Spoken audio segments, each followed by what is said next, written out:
Hem Tataristan Respublikasına ат kazangan artistası Naila Hanım Fatihova. Rahmet. Arasında Bayram bilen Kutluyev. Yaş, olağanüstü şimdi İstanbul'da sizlerle tanıştık. İlk oralanam biz Tatarlar. Biz Tatarlar. Nefise Karimova sizlere. Muzika, Respublika.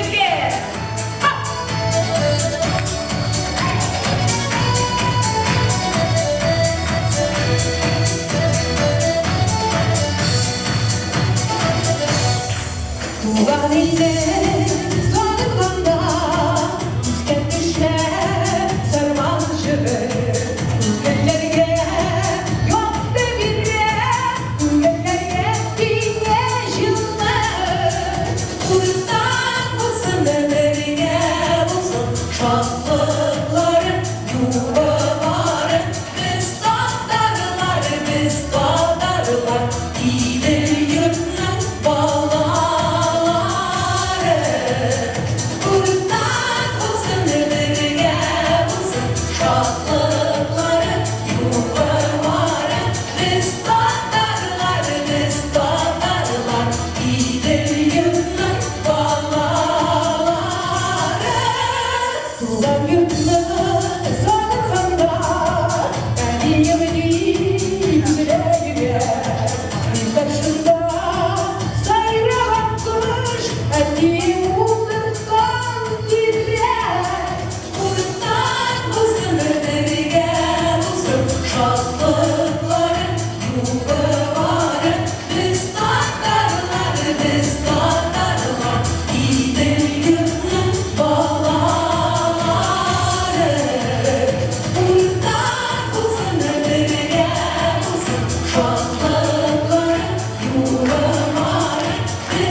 У нашей замечательной подруги Бабкиной в зале «Русская песня» будет концерт-фестиваль Рашида Вагапова. Мы всех приглашаем на этот замечательный концерт. Там будут все артисты Казани лучшие, Уфы, Москвы. 13 ноября в Театре песни Надежды Георгиевны Бабкиной «Русская песня». Билеты здесь продаются. Рахмет Байрам!